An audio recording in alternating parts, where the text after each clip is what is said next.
All right, welcome back to season 9 of our show, and today it's short ribs. It's 95 degrees outside and we're showing you how to cook them up the fast and easy way. Let's show you how to get them done. These are short ribs and they come from this part of the cow. This top part of the rib is where you get your prime rib from, and right underneath would be the short rib. This is the shoulder, and this muscle gets really worked, so you know this piece of meat's going to be extremely tough. But at $8.99 a pound, we're going to work with it and show you how to get it done. So we're going to take our short ribs and get one in our basket. We're cooking them whole, just like this. Easiest thing to do. Don't take off the membrane. Leave it on. You're going to need it as your buffer. Your buffer's your friend. Salt it up real good.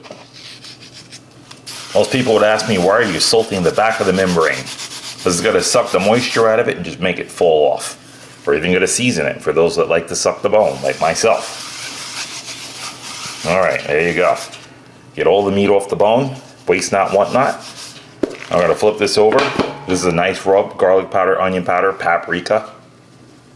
A really good paprika, little oregano, thyme, and just hit it heavy. And we're going to pat that in. Get all the sides, and you can just use your tray to pick up whatever's left over. It doesn't get any more simple than this. We're going to salt the front because we didn't do that before we forget. And then pepper. It's black pepper. I go on with a lot of that black pepper. Now you can set this to the side, let all the spices soak in, which I usually do. I let it soak in and then I oil it right before it's about to go into the grill, but I'm going to show you how to get the oiling done to it now. So just like that, today I'm using olive oil, and I'm just going to rub this in.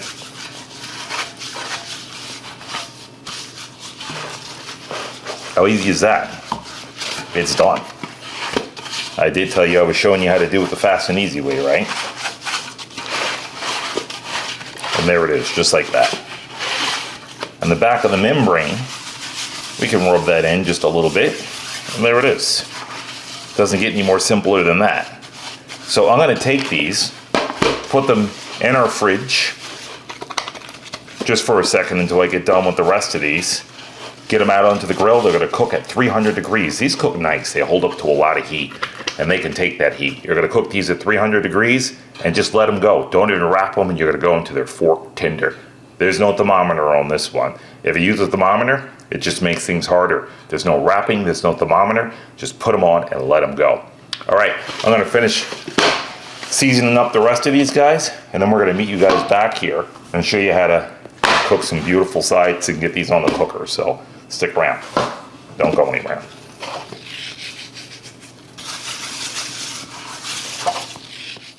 All right, let's get these guys on. All right, so we're cranking at 300 degrees right now.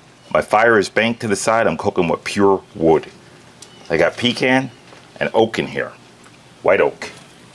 So let's just get these over to the side, just like that. And this cooker holds a lot. Let me get this one kind of off to the back. And this one right here. All right, there it is. We still got lots of real estate left on here. All right, we're gonna shut this down, cook them up, and we'll meet you back here, so stick around. Don't go anywhere.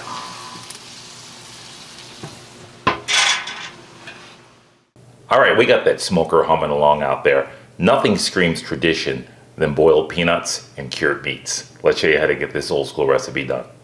So right here we have a variety of cured and smoked meats. We've got some pork neck bones, pork tails. These are pig tails. These are turkey necks. And these are going to go inside our peanuts. That's right. This is a very old-fashioned dish. You know, when I was a kid, a lot of my family would sit around in the summertime and eat this. This is a beautiful dish to make to share with family and friends. So the first thing you want to do is get your meat cooked. So right here we have some onions. I'm just going to chop these. We're using a pressure cooker today just to save time and make a nice broth. So we're just gonna cut down some onions, make it yours, as much or as little as you like. We got some bay leaves. Now I'm putting everything on the bottom of the pot, just so the meat can sit on top. And here's another onion. We're gonna chop that up and just put it in the bottom of the pot. We got some white distilled vinegar. That goes right in. That's gonna cut through all the richness of that meat. And chili flakes, red crushed chili flakes. That's gonna give a nice bite to this. All right, so I got a little bit of water on the bottom. I'm gonna bring my meats in. Here's our meat. I'm gonna start getting this in. Here's our neck bones. Here's our turkey necks. And this is gonna make a beautiful stock. Our pigtails.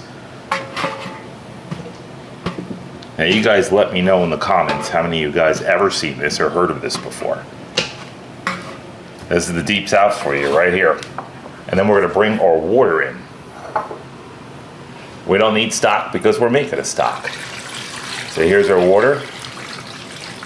I'm gonna go right up to the meat with it, just like that, and lock on for 1 hour. All right, so we got that locked on.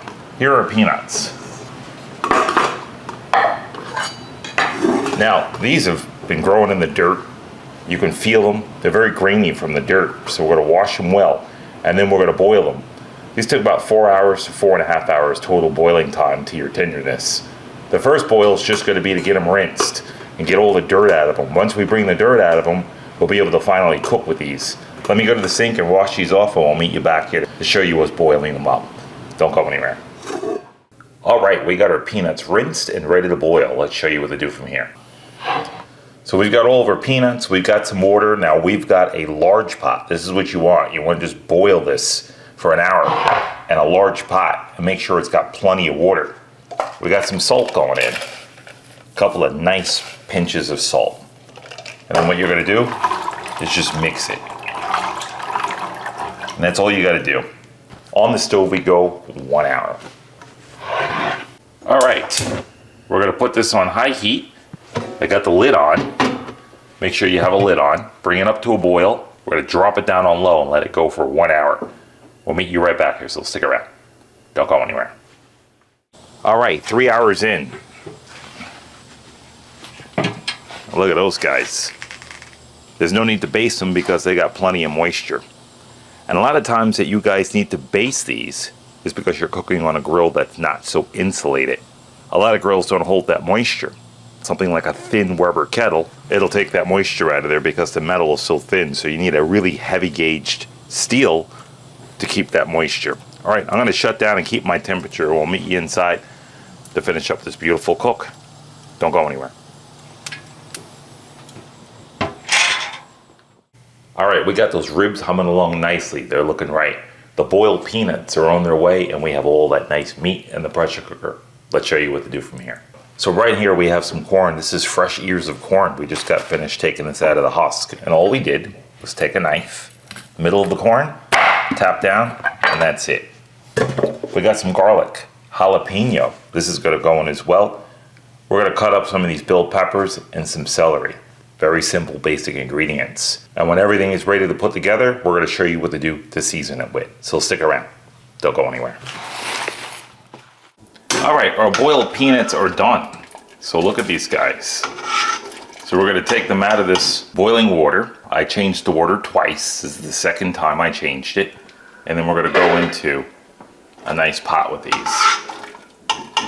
So what you'll do is you'll rinse them. I do 2 boils, you can get away with 1. So we're 2 hours in with these peanuts. About another 2 hours to go. And our pressure cooker has stopped. And then we're gonna meet you onto the table in just a second. So stick around, don't go anywhere.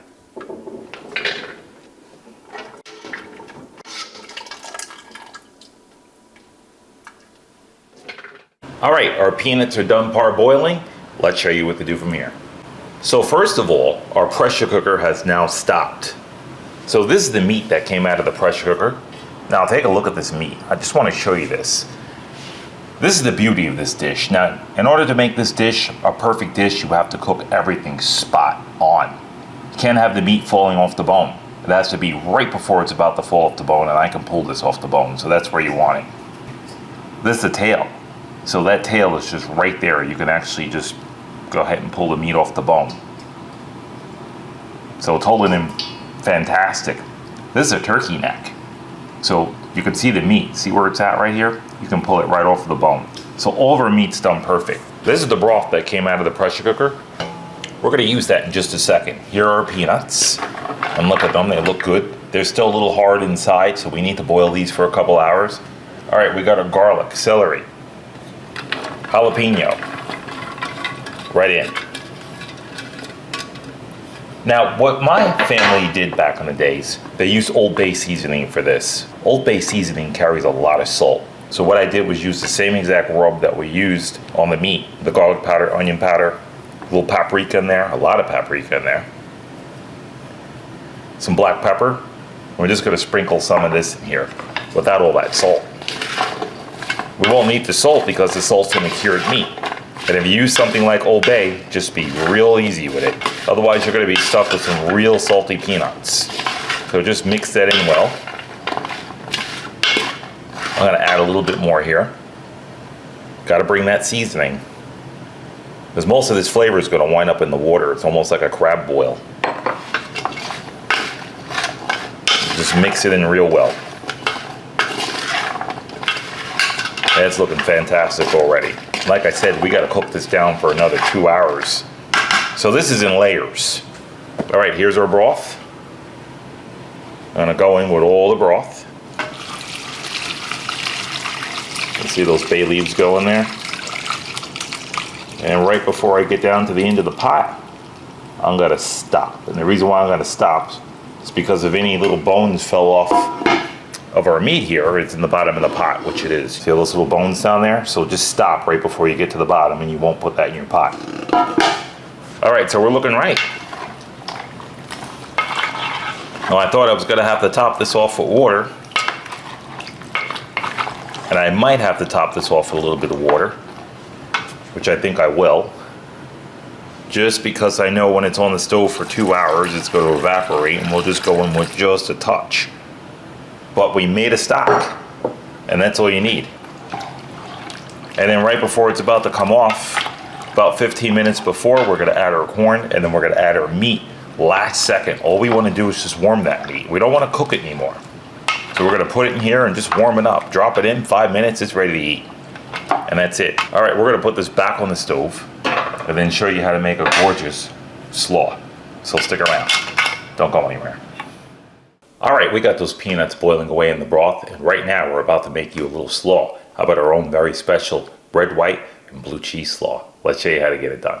So the first thing we did to start this recipe off was we grated down some cabbage. That's right, you always want to grate your own cabbage, because there's nothing like fresh grated cabbage. It gets all that nice flavor in there and it stays moist and juicy. So that's the first thing. We got some cranberry here. So we're gonna go on with some cranberry. You need a whole lot of them. That's the sweet. Here's our blue cheese. This is the savory. That's right. If you're a blue cheese lover, you're gonna love this one. We've got some onion, and this is the way we grated those down to small pieces. We're just gonna dump this in. And now from here, we just mix this. So just mix it in real good. And you wanna mix it in before we actually add the dressing to this. Now what I like to do is right before the meal is add the dressing, but look at the colors in here already. That's why we call it a red, white, and blue cheese. We're just gonna mix that in. Now you don't need any salt or sugar in here. Now the sugar's in the cranberries, the salt is in the blue cheese, and that's it. So it doesn't get any easier than this. So just mix it in real good. Now I'm gonna put this off to the side. And now we're gonna make our vinegar and mayo. This is Duke's. This is regular mayo. Duke's mayo. Nothing else in it but just Duke's mayo. We're gonna add a little bit of vinegar to this. This is gonna bring out that zest and that tart in here. And it's also gonna loosen up the mayo so it can mix properly inside this slaw. So just keep mixing it until it gets a lot looser than what it is. And you can see it loosening up. Now I'm gonna go just a little bit more with this. And the idea is to get this loosened up and get it nice and creamy. And that vinegar is just going to just bring a bunch of brightness to this. Not too many ingredients, right? You didn't add anything. No salt, no pepper. This is it. And I'm going to keep stirring this up. And the key is to get it stirred up real good before it goes in here. Because once it hits the salad, that's it. There's no putting that genie back in the bottle. All right, so let's just mix that in. And I'm about right. So like cake batter, that's where you want it. Let's bring this back in. And in we go. It looks like a lot. It's because it is. Because this is the best part of it right here. And just get this right down into the salad. All right, so there we go. And let's just mix this in. And we're just going to fold and bring it in. How easy is this? And believe me, you will be the talk of your table if you make this. Or the town. This is a really good one. And a lot of people don't think that simple ingredients can make something so tasty. I feel it's good enough. We're just going to keep mixing and chopping.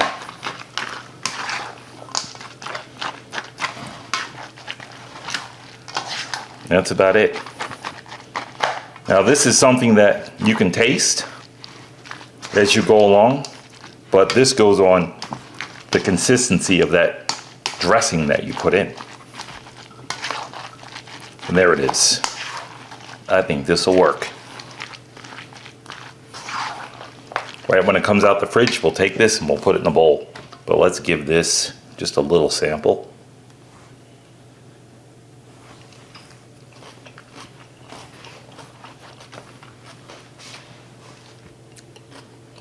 It's spot on. And if I want, I can take just a little bit more vinegar, drizzle that over.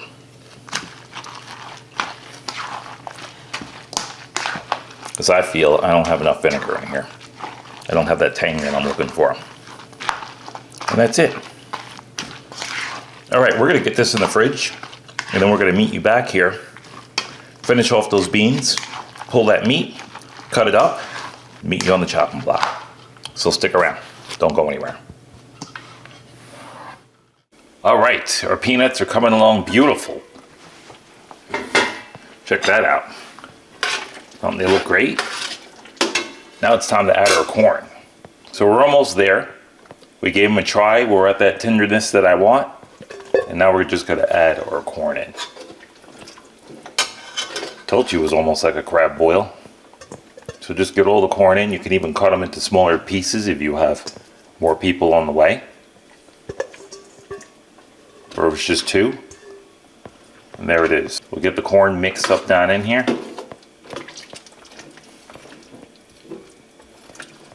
And the last thing we have to put on top of this is the meat. Oh no, we can't have this without the meat.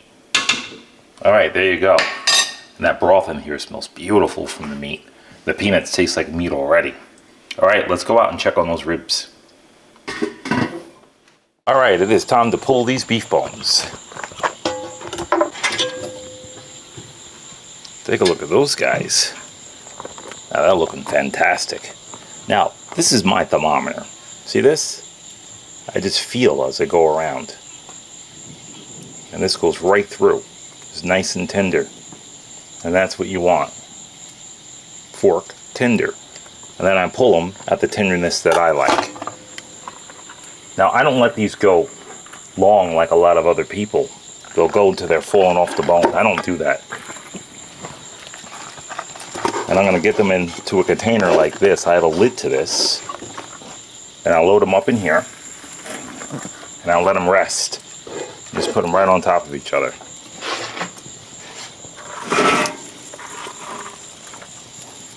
There we go. Just like that. I'll get them in the house. I'll put the lid on them. and I'll let them chill out for about 30 minutes and just rest. We're gonna meet you inside and put those pigtails in and warm all that stuff up. And I'll meet you on the chopping block. So stick around. Don't go anywhere.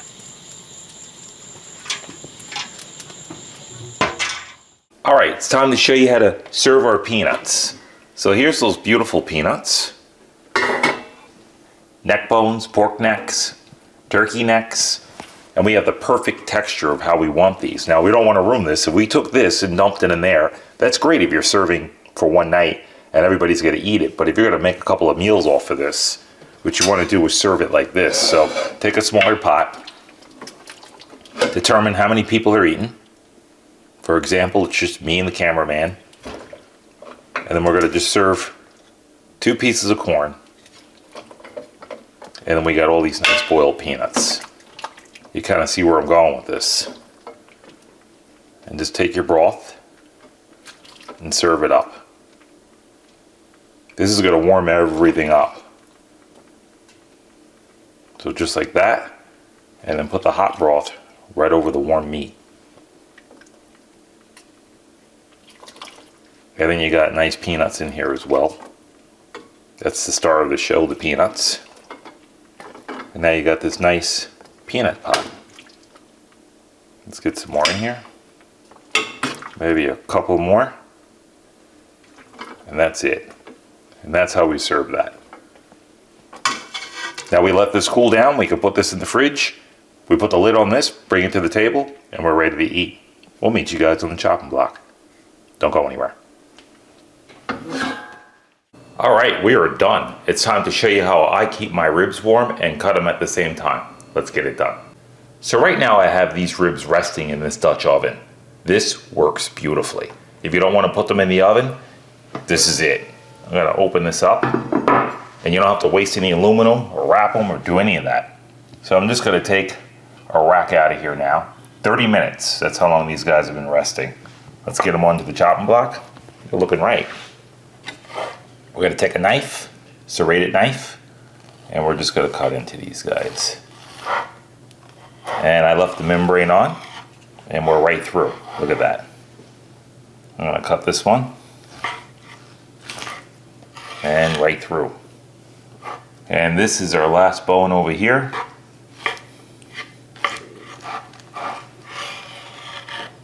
And we're right through on that. Take a look at that. I mean, you can't complain with this. Now, a lot of people will take these down till they get really greasy. These ribs have the tendency to get greasy on you. So I don't go so far with them. I go until I like them. I have enough tug on this bone, and that's the way I like them. So let's just plate these up.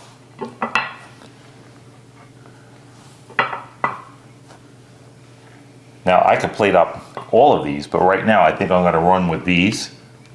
I got some guests coming, but for right now, it's just me and the cameraman, and we'll just run with these right now. I don't want to cut up all these, and I'm going to take the rest of these, and just like this, I cover them up. This is a Dutch oven. It allows the heat and this thing to last for a good hour, so I can keep these warm for a good hour, hour and a half. And if you put them outside on a hot day, you can run about 2 hours with them. That's it.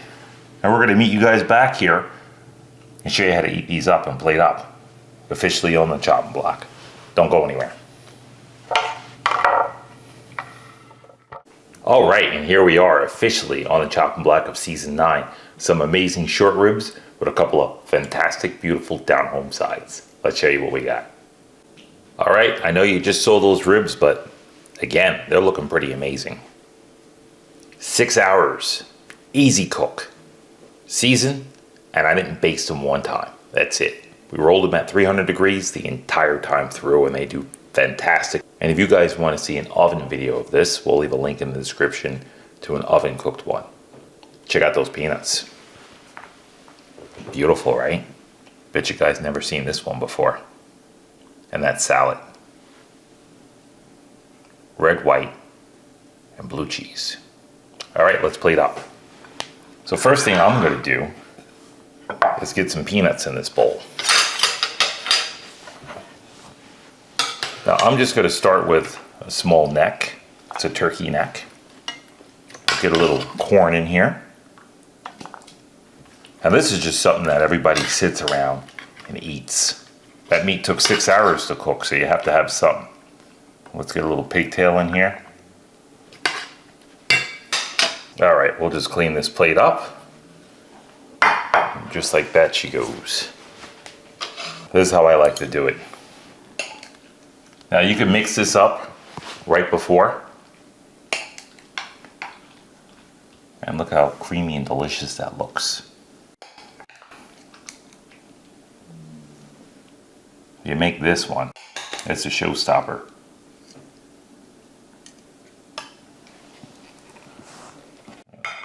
And let's go with one of these gorgeous ribs. There we are. I mean, it really doesn't get any more down home eating than this. All right, let's give this a shot. I'm gonna try this beef rib first. And I'm gonna show you how this eats. Now I could just bite into this, but I got that knife and fork going on tonight.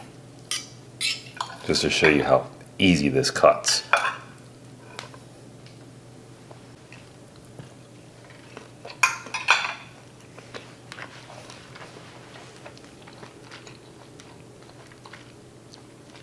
That is one amazing way how to have short ribs. You know, a lot of people will take this and they'll either boil them down in a pot or they'll make stews with them. This right here will eat better than any steak that you want to get a hold of. If you smoke it just right like we did, where you eat it still with a knife and fork. I could cook this right off the bone and have it real tender, but I don't do that. They have the tendency to get a little bit greasy on you when you do that and you take them down. Any beef bone will do that. You cook those way down to the point where they're falling off the bone and they get real greasy, and the next day when you try to heat them up, you really can't heat them up because you just bring out nothing but grease. So the best thing you can do, if it eats with a knife and fork and it's tender and you can chew it perfectly, it's outrageous. And at $8.99 a pound, you put that time in, it takes a long time to cook, 6 hours, but 100% worth it. Outrageous. All right, let's get a hold of that slaw.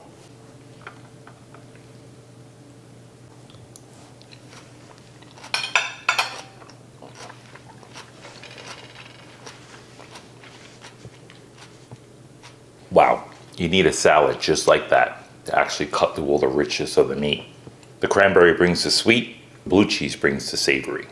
That tang of the vinegar, it almost works like a sauerkraut. It's the perfect thing to accompany this. And I know it's gonna go fantastic with these peanuts. Let's give those a shot.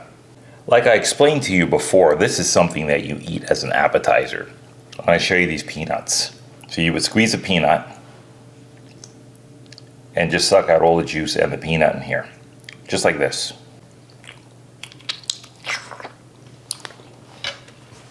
And you would try meat with it, like this. Now look at this. You can pull this right off the bone. So you can see how sitting around for hours, eating peanuts and eating the meat clean off these bones works out well. See the pigtail too? So I'm gonna just snatch some meat off the pigtail and I'll put it here. I'll just put this on the side of the plate. And let's go show you that turkey neck. Just so you get an idea of what we're working with here. Again, this is a just suck the meat off the bone type of thing. You see all that peels apart? This is why I didn't want this swimming in the sauce. All right, I'm gonna put all this together, and for you guys, I'm gonna give this a shot.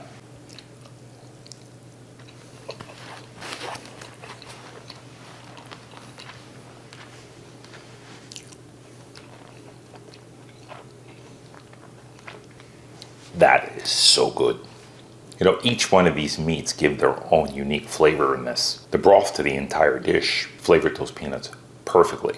After all, we did use the same broth that we pressure cooked everything down in, so these flavors all just blend together. This is something that you definitely have to make for yourself and try it for yourself. It's definitely a unique blend. It's something that I happen to grow up on. It's something that my family sat around and ate while we're waiting for things like this for 6 hours. The funny part is sometimes when those 6 hours are up, you don't even want stuff like this because you filled up on the peanuts and all that meat. And I think sometimes that's the best part about sitting around and waiting for a hog to get done or meats like this. All right, we're gonna clean up, get organized, meet you guys right back here, so stick around. Don't go anywhere. All right, there it is. some beautifully southern smoked short ribs, smoked to absolute perfection, over oak and pecan wood. We gave you a beautiful slaw on the side, signature slaw, red, white, and blue cheese. It's got a whole lot of tang. Beautiful slaw on the side of all this savory food. Beautiful set of peanuts, some neck bones in there, turkey necks, and pigtails. Hope you enjoy that one. It's about as southern as it gets. Like always, we always love having you. We thank you for coming. And with no further ado, it's time to get that last pitmaster taste of the beef bone there.